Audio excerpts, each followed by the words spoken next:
Vector product और cross product. तो A cross B से हम इसको रिप्रेजेंट करते हैं, इसलिए क्रॉस प्रोडक्ट भी कहते हैं। इसका डेफिनेशन है mod of A mod of b into sine theta into N cap. This is definition of cross product, a cross b mod of A mod of b sine theta into N cap. ठीक है, अब ध्यान दीजिएगा कि ये जो N cap होता है इसकी डायरेक्शन कैसे मिलेगी। अगर ये मान लो आपके पास ओ ए वेक्टर है और ये ओ बी वेक्टर बी है, एंगल थीटा है, तो एन कैप निकालने के लिए हम कहते हैं बेटा एक राइट हैंड स्क्रू लो। चलो right hand screw, right hand screw कौन सा स्क्रू होता है? नॉर्मल स्क्रू जो आप यूज करते हो ना, वो राइट हैंड स्क्रू है। जैसे आपकी टेबल कुर्सी में जब स्क्रू फिट होता है वो स्क्रू राइट हैंड स्क्रू। उस राइट हैंड स्क्रू को आप पॉइंट ओ पे रखो और ए क्रॉस बी निकाल रहे थे, तो राइट हैंड स्क्रू को ए से बी की तरफ रोटेट करो। अब राइट हैंड स्क्रू को पॉइंट ओ पे रखो और ए से बी की तरफ इसको रोटेट करो। ए से बी की तरफ रोटेट करने पर जिस डायरेक्शन में स्क्रू बढ़ेगा, एडवांस होगा, उस डायरेक्शन को एन कैप की डायरेक्शन है। तो जो एन कैप होगा, ध्यान से देखिएगा, वो इस वेक्टर ए और बी दोनों पे परपेंडिकुलर है। ठीक है, और एक और चीज ध्यान रखना है, ये जो एन कैप होगा, जो प्लेन होगा आपका जिसके ऊपर आपने वेक्टर ए और बी बनाया होगा, उसके ऊपर वो आउटवर्ड ड्रॉन होना चाहिए, बाहर की तरफ आना चाहिए। मतलब आपकी कॉपी जितने जब आप वेक्टर ए और बी बनाएगा तो आपकी कॉपी से ऊपर की तरफ वेक्टर वो एन कैप निकलना चाहिए, उसे हम पॉजिटिव लेंगे। तो यहाँ पे जब मैं ए से बी की तरफ रोटेट कर रहा हूं तो मेरा पेन आगे की तरफ बढ़ रहा है, इधर बाहर की तरफ आ रहा है, आउटवर्ड ड्रॉन वेक्टर आ रहा है, और इस वेक्टर को एन कैप कहेंगे और डायग्राम में यहाँ पर ऐसे रिप्रेजेंट करेंगे। एन कैप क्लियर दिख रहा है फ्रॉम हियर, ये आपका परपेंडिकुलर ए और बी पे है। ठीक है, क्लियर। एक और चीज ध्यान रखना, एन कैप क्या देता है? एन कैप वेक्टर की डायरेक्शन देता है। किस वेक्टर की डायरेक्शन देगा बेटा? ए क्रॉस बी की डायरेक्शन देगा। मतलब जिस डायरेक्शन में एन कैप लगेगा उसी डायरेक्शन में कौन लगेगा आपका? ए क्रॉस बी भी लगेगा। तो ए क्रॉस बी आपका, ध्यान से देखिएगा, इसी डायरेक्शन में लगेगा। और एन कैप वेक्टर ए और बी दोनों पे परपेंडिकुलर है, तो ए क्रॉस बी भी वेक्टर ए और बी दोनों पे परपेंडिकुलर हो गया। करोगे बात? सो ए क्रॉस बी जिन वेक्टर से क्रॉस बनता है उन दोनों वेक्टर पे हमेशा क्रॉस प्रोडक्ट परपेंडिकुलर होता है। सो हम कह सकते हैं ए क्रॉस बी और N cap perpendicular to both vector A and vector B.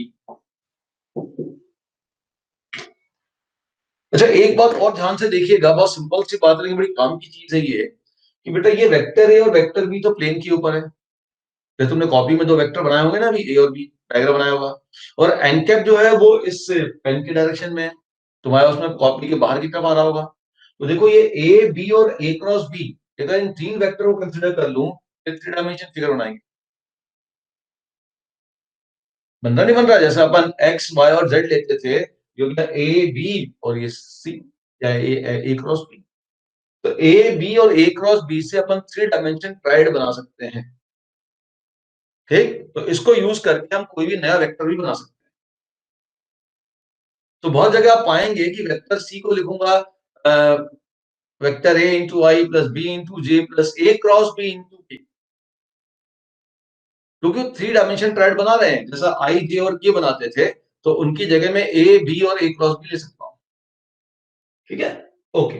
तो ए क्रॉस बी परपेंडिकुलर हो जाएगा to both A and B, और इसकी डायरेक्शन कौन डिसाइड करेगा? Right hand screw. जो आपका राइट हैंड थंब रूल है वो राइट हैंड स्क्रू पर ही बेस्ड है, थिंकिंग पर बेस्ड है, कि अगर आप थंब को ऐसे लिखोगे, क्या बोलते हो आप, ऐसे रोटेट करोगे, क्या करोगे? मुझे तो ये मालूम, थंब रूल तुमने लिखा।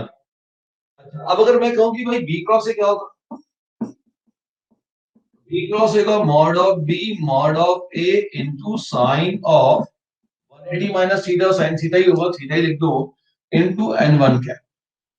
अब n1 कैप कैसे निकालोगे? अब राइट हैंड स्क्रू को वापस यहां रखो और इसको बी से ए की तरफ रोटेट करो। क्यों? क्योंकि अब बी क्रॉस से निकाल रहे हो। तो जब बी से ए की तरफ रोटेट करोगे ना, अब ये जो पेन होगा ये अब आपका बोर्ड के अंदर की तरफ जाएगा। जब ये अंदर की तरफ जाएगा तो उस डायरेक्शन को हम नीचे दिखाएंगे, तो बाहर आएगा उसको ऊपर दिखाएंगे, और ये नीचे दिखाएंगे, ये n1 है। अगर पॉइंट ओ पे ध्यान दो, अगर मान लो ये एक पॉइंट ओ है, ये एक पॉइंट है, मान लो ये एक पॉइंट है, इस पॉइंट पे एक वेक्टर ऐसा बन सकता है, इस तरफ यू निकलेगा, और एक वेक्टर बेटा इसी पॉइंट पर, एक वेक्टर इसी पॉइंट पर ऐसा पीछे ही बन सकता है। एक वेक्टर आपका इस पॉइंट पे देखो ऐसे पीछे आ सकता है, और एक वेक्टर इस पॉइंट पे ऐसा नीचे आ सकता है। इसकी डायरेक्शन ध्यान रखो, ये इस पॉइंट से दूर जाते वक्त है नीचे की तरफ, इसकी डायरेक्शन इस पॉइंट से ऊपर की तरफ जाते वक्त, बस दोनों के डायरेक्शन अपोजिट है। अच्छा, दोनों ही यहाँ पे यूनिट वेक्टर भी हैं, तो मैग्नीट्यूड सेम है लेकिन डायरेक्शन अपोजिट है। ध्यान से देखो, दोनों यूनिट वेक्टर हैं, तो दोनों का मैग्नीट्यूड तो 1 यूनिट है, लेकिन इसकी डायरेक्शन ऊपर जा रही है, इसकी डायरेक्शन नीचे जा रही है, तो डायरेक्शन अपोजिट है, मैग्नीट्यूड सेम है, तो नेगेटिव वेक्टर होगा। तो ये n1 कैप जो हुआ, ये माइनस n कैप होगा। ये फॉर्मूला बन जाएगा minus of mod of A mod of B into sine theta into n cap. b cross a is nothing but minus times of a cross. तो यहाँ पे जो आपका कम्यूटेटिव लॉ होता है वो ट्रू नहीं होता, नेगेटिव में ट्रू होता है, एंटी कम्यूटेटिव है। A dot B dot A होता है, इस कारण से क्या हुआ, अलजेब्रा के बहुत से रिजल्ट वहां पे ऐसे थे लग गए, यहाँ पे ऐसा नहीं। बी क्रॉस ए होता है minus of A cross B, anti commutative law, negative sign के साथ। क्लियर हो गया? ओके।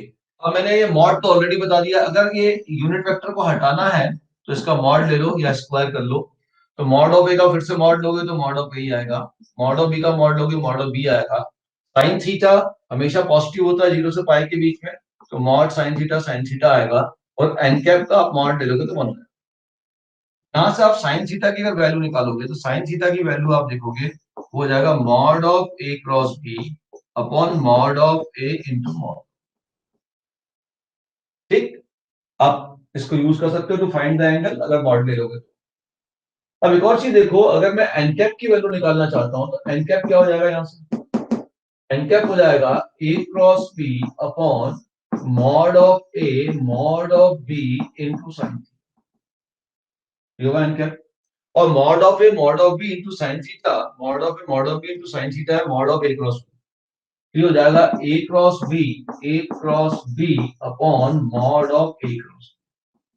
ध्यान रखना इसकी दो ही पॉसिबिलिटी है, प्लस और माइनस की। What is NCAP? एनकैप दो ही पॉसिबल है इस ए और बी वेक्टर पे, या तो ऊपर वाला या फिर ये नीचे वाला। नॉर्मली निकालते समय प्लस वाला ही ज्यादा लेते हैं, लेकिन कोई जरूरी नहीं है, दोनों पॉसिबिलिटीज हैं। तो n cap is nothing but unit vector perpendicular to A and B. A और बी का जो परपेंडिकुलर वेक्टर किस डायरेक्शन में लग रहा है, ए क्रॉस बी, तो ए क्रॉस बी के अलग यूनिट वेक्टर निकाल लो, और ए क्रॉस बी के अंदर यूनिट वेक्टर निकालने का मतलब उस वेक्टर को उसके मॉडुलस से डिवाइड कर दो, ये हमने प्रूव कर दिया। So unit vector perpendicular to A and B is nothing but plus minus A cross B upon mod of A cross B. ठीक, अब वो एंगल की प्रॉपर्टी पे आ जाओ। अगर एंगल 0 डिग्री हो जाएगा तब क्या होगा, साइन 0 0 हो जाएगा, और साइन 0 0 हो गया, इसका मतलब क्या हो गया, A क्रॉस B 0 हो गया, क्रॉस B 0 हो गया, इट मींस वेक्टर पैरेलल या कोलिनियर।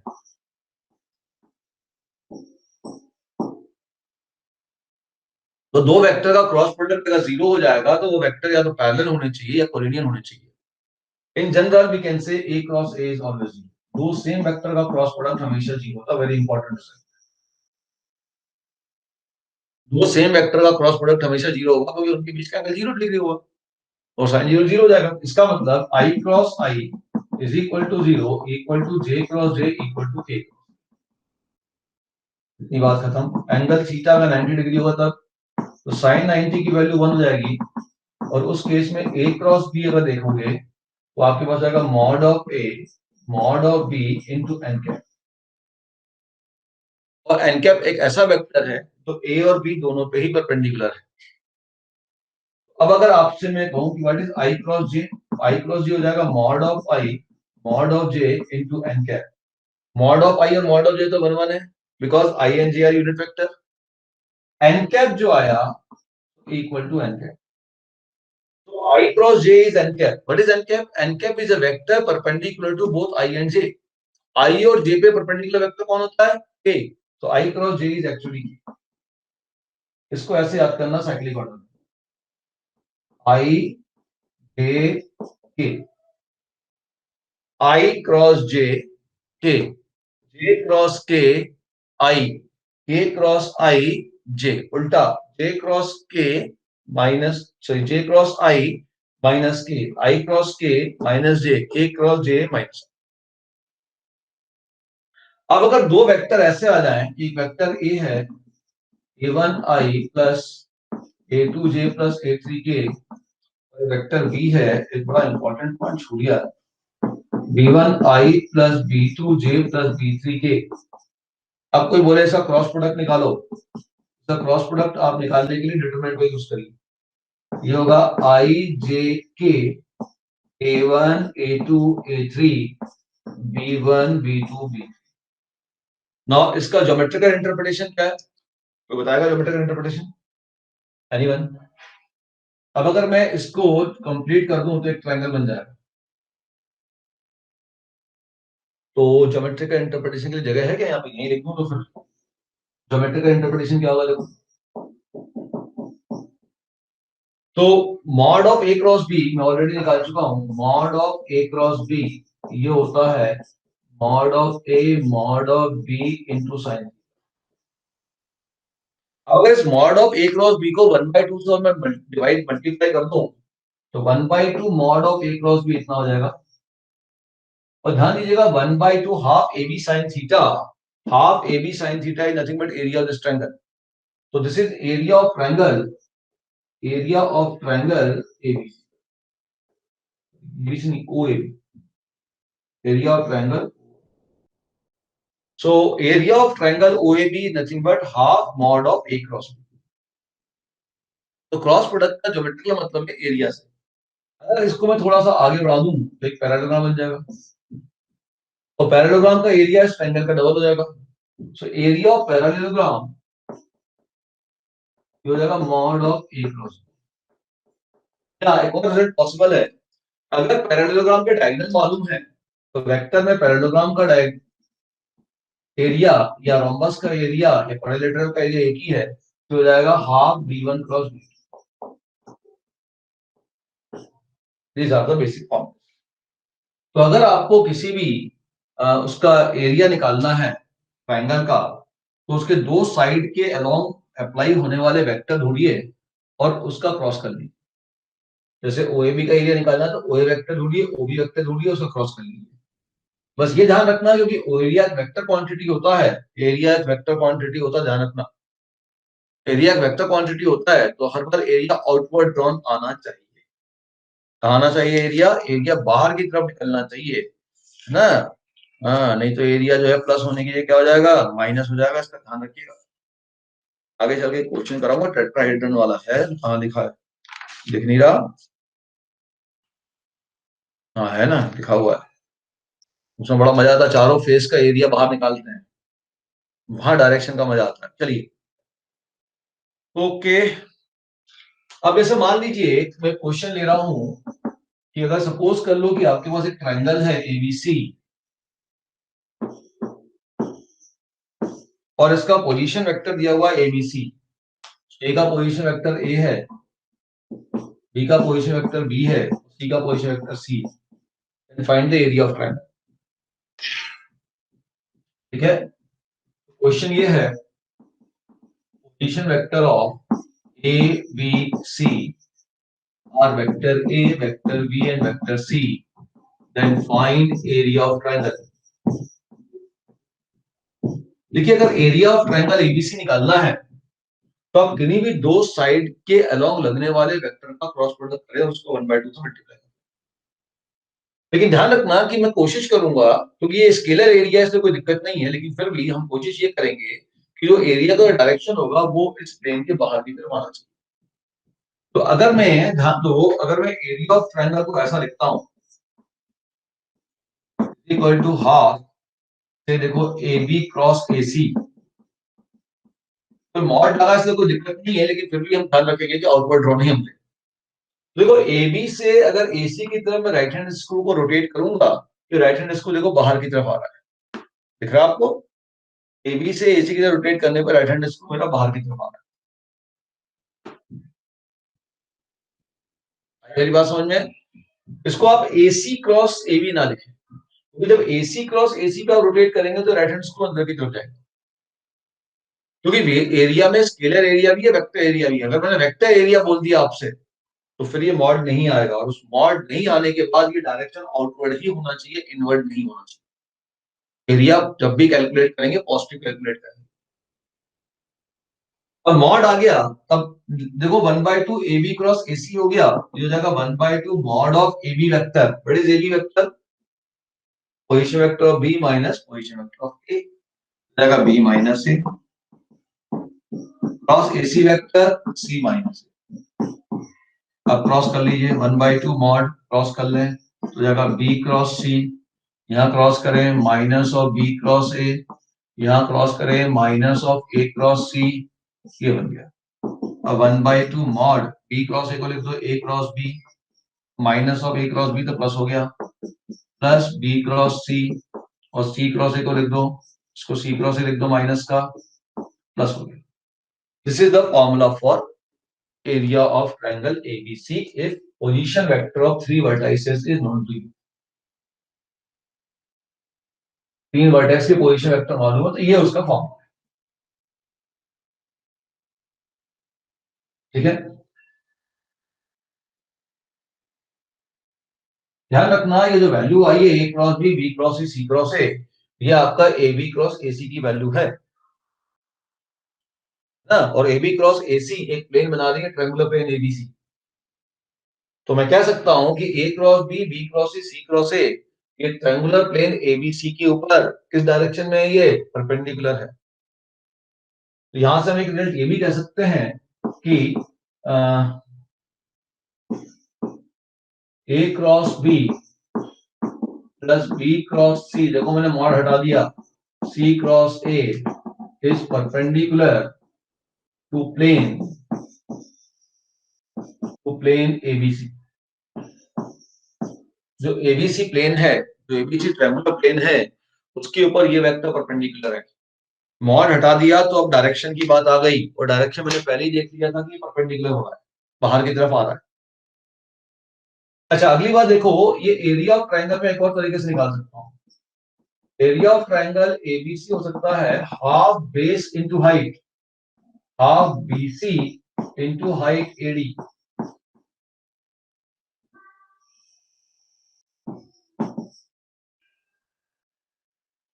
भाई बेस मालूम है, हाइट AD नहीं मालूम, कोई बात नहीं, लेकिन मैं एरिया ऑफ ट्रायंगल लिख तो सकता हूं हाफ बेस इंटू हाइट। अब बेस BC मालूम है, एरिया ऑफ ट्रायंगल में निकाल चुका हूं इन तीनों पॉइंट से। तो इसको अगर मैं यहाँ फीड कर देता हूं तो ये बन जाएगा 1/2 mod of A cross B plus B cross C plus C cross A, and this is equal to 1/2, ये हो गया C minus B into AD। तो मैं length of perpendicular from vertex on the side AD निकाल चुका हूं। 1/2 से 1/2 cut गया, AD vector equal to mod of A cross B plus B cross C plus C cross A upon mod of C minus B या B minus C लिख दो। This is the formula for length of perpendicular from vertex A on opposite side. ठीक है, यह है length of perpendicular,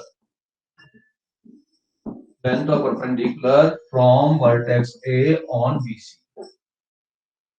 अगर तीनों point के पोजीशन वेक्टर मालूम है तो अब पहला रिजल्ट हमने क्या सीखा, area of triangle is half A cross B plus B cross C plus C cross A। दूसरा रिजल्ट हमने क्या देखा, ये जो A cross B cross C cross है, ये इस पूरे प्लेन पे परपेंडिकुलर है, क्योंकि इसकी डायरेक्शन इस थंब की डायरेक्शन में आ रही है। तीसरा हमने क्या देखा कि जो AD है, जो length of perpendicular vertex A है, this is equal to area of triangle divided by this side BC। कर लीजिए, ये क्वेश्चन भी है और ये एक प्रकार से स्टैंडर्ड रिजल्ट भी आप ले सकते ऑब्जेक्टिव में you can take this as the standard result, there is no problem.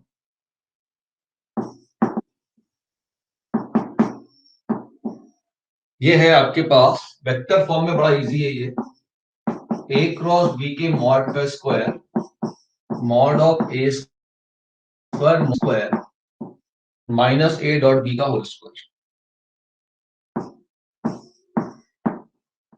This is Lagrange vector form में ये आइडेंटिटी बड़ी इजी है, इसी फॉर्म में याद रखना है। तो देखो ये एक रिलेशन भी है क्रॉस और डॉट के बीच में, ठीक। करने में कोई दिक्कत नहीं है, साइन थीटा होगा, साइन को कॉस में चेंज कर लो, ऑटोमेटिक रिलेशन है, बहुत सिंपल, इसमें कोई दिक्कत ही नहीं है, ठीक है ना। इसको याद करने के, और mod of A cross B का होल स्क्वायर हो गया mod of A square mod of B square minus A dot B का होल स्क्वायर, ठीक है। इसको देखो एक और तरीके से लिख सकते थे, mod of A cross B का होल स्क्वायर है, तो इसको हम लिख सकते थे डिटरमिनेंट, ध्यान दो, ये ए क्रॉस बी का whole square, A cross B का होल स्क्वायर का मतलब मॉड ए क्रॉस बी का होल स्क्वायर का मतलब, मॉड ए क्रॉस बी का होल स्क्वायर का मतलब है ए क्रॉस बी, अरे मॉड का स्क्वायर आ गया ना, तो डॉट लग गया ना, A cross B dot A cross B. अरे भैया किसी भी वेक्टर का मॉड का स्क्वायर क्या होता है, उनके उसी वेक्टर का डॉट प्रोडक्ट। तो mod of A cross B का होल स्क्वायर का मतलब क्या है, ए क्रॉस बी का डॉट ए क्रॉस बी के साथ, दो सेम वेक्टर का डॉट प्रोडक्ट उसके मॉडुलस का स्क्वायर होता है ना, तो मॉडुलस का स्क्वायर मतलब ये हो गया। अब इसका रिजल्ट कैसे लिखना है, पहले इस वेक्टर ए को रो वाइज लिख दो, ए और बी को रो वाइज,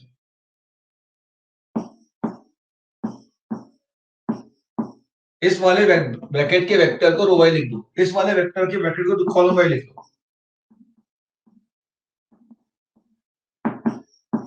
ये रिजल्ट आ गया। डिटरमिनेंट सॉल्व करो, mod A square into mod B square minus mod A B into mod B A B हो गया।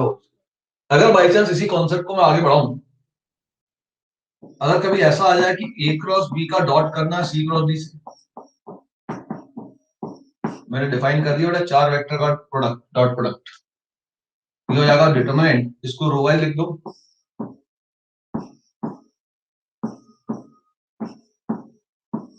इसको कॉलम वाइज लिख दो,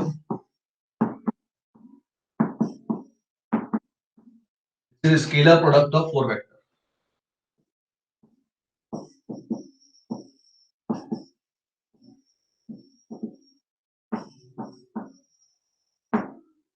इंपॉर्टेंट रिजल्ट है, इसी बात को थोड़ा सा मैं ध्यान से अप्लाई कर देता हूं। मैंने क्या बना दिया बेटा, scalar product of four vector बना दिया, ध्यान से देखिए। अब ये लैग्रांजेस आइडेंटिटी का उपयोग एक्चुअली में बेसिकली आपको 3D में मिलेगा और अलजेब्रा में मिलेगा, अलजेब्रा और 3D दो जगह मिलेगा, है ना। 3D में हम बताएंगे इसका उपयोग कहाँ मिलेगा, जब साइन थीटा निकालने जाएंगे तो उसका उपयोग मिलेगा। तो ये लैग्रांज आइडेंटिटी का मतलब क्या है, अगर मान लो वेक्टर ये ऐसा है, ध्यान दो, तो वेक्टर ए है आपके पास a1 i, a1 में लिखूं l1 में लिखूं,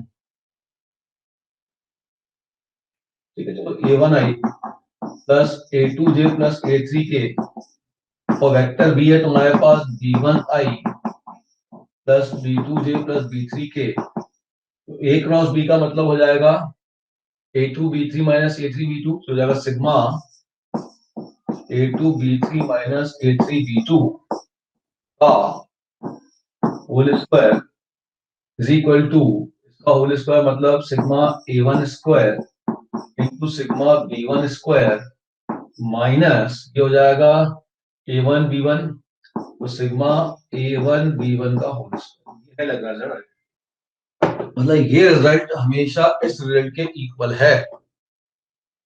अब अगर मान लीजिए कि मैं इसको L1 Li Mi और Nj में लिख दूं, डीसीज में लिख दूं, ये काम मैं यूनिट वेक्टर में कर दूं, क्या होगा, ये क्या हो जाएगा L1i plus M1j plus N1k। अब मैं थोड़ा 3D में जा रहा हूं, बताओ 3D में 3D के समझ में, चलो कर लेते हैं, N1j N1k और यूनिट वेक्टर b लिख देता हूं मैं L2i plus M2j plus N2k। अब अगर मैं इस फॉर्मूले को अप्लाई करता हूं तो A cross B will be here sigma sigma m1 n2 sorry m1 n2 minus m2 n1 का होल स्क्वायर, यह आएगा सिग्मा का होल स्क्वायर। ठीक है,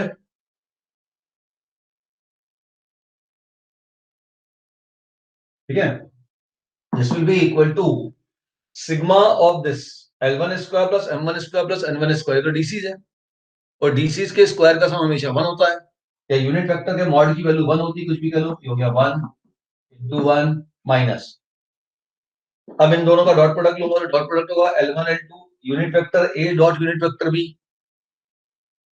ठीक है, ये आपके पास एक प्रकार से मॉड हो गया ना, और ये हो जाएगा unit vector A dot unit vector B।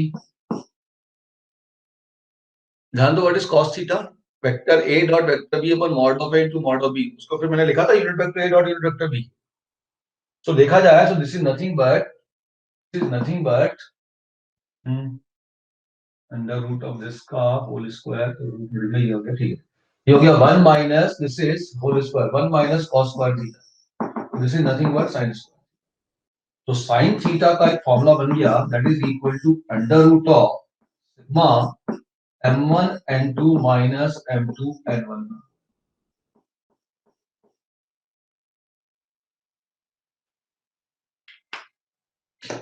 इसका उपयोग हम 3D में भी करेंगे।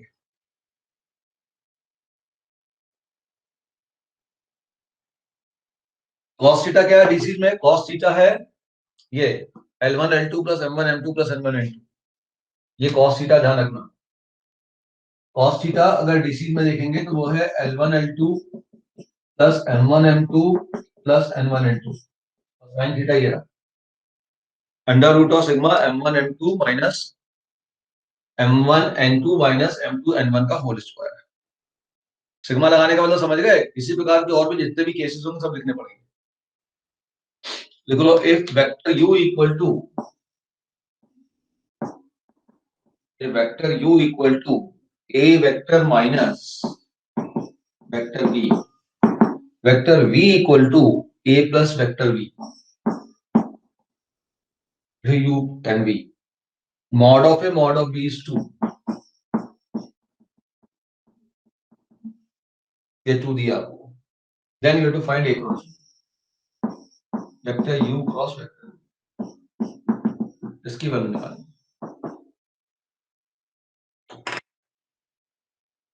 तो देखिए vector u cross vector v चाहिए अपने को, और वेक्टर u मालूम है, वेक्टर v मालूम है, और mod of A mod of b मालूम है।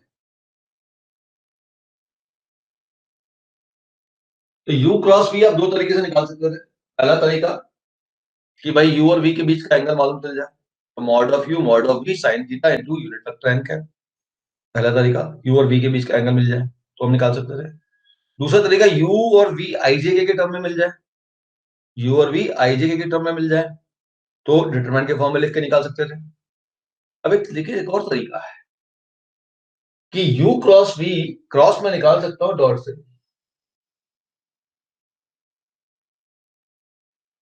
अगर मेरे को ये दोनों तरीके काम नहीं कर रहे हैं जो बेसिक तरीके हैं, तो मैं आपको क्रॉस की वैल्यू डॉट से भी निकाल सकता हूं, ये रिजल्ट लैग्रेंज आइडेंटिटी।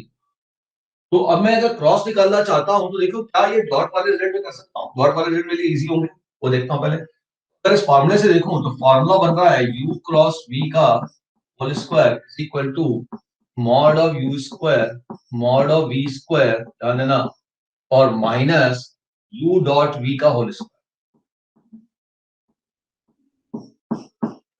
तो अब देखिए कि क्या मॉड ऑफ u स्क्वायर निकालना इजी है, मॉड ऑफ u, इसका मॉडुलस निकालना, इसका मॉडुलस निकालना, what is mod of a dot b, mod of a minus b, A and B का यूनिट वेक्टर दिया हुआ, ठीक है, ए डॉट बी क्या हो जाएगा, ए डॉट बी क्या दिया हुआ, तो दिया है,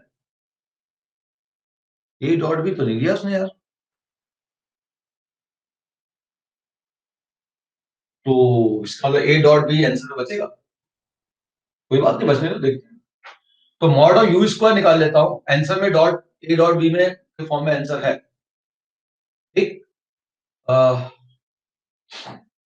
न्यूमेरिकल वैल्यू निकालनी है तो फिर मैं एंगल देखना ए और बी के बीच का, मान लो ए और बी के बीच का एंगल आपका जो है सपोज कर लो 60 डिग्री है,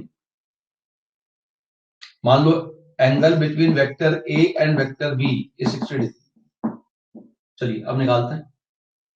अब आप देखो कि मैं मॉड ऑफ यू स्क्वायर निकाल सकता हूँ, मतलब इसका मॉड ले सकता हूँ, हो जाएगा mod of A minus B का whole square, mod of A plus B का होल स्क्वायर, ठीक है, minus U dot B, U और बी का डॉट कर लो, इन दोनों का डॉट कर दीजिए।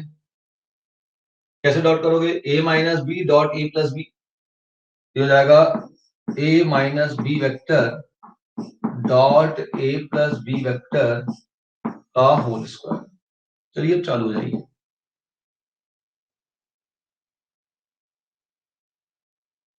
मॉड ऑफ ये कितना हो जाएगा, mod of A square mod of B square minus twice, तो मॉड ऑफ ए स्क्वायर कितना है, मॉड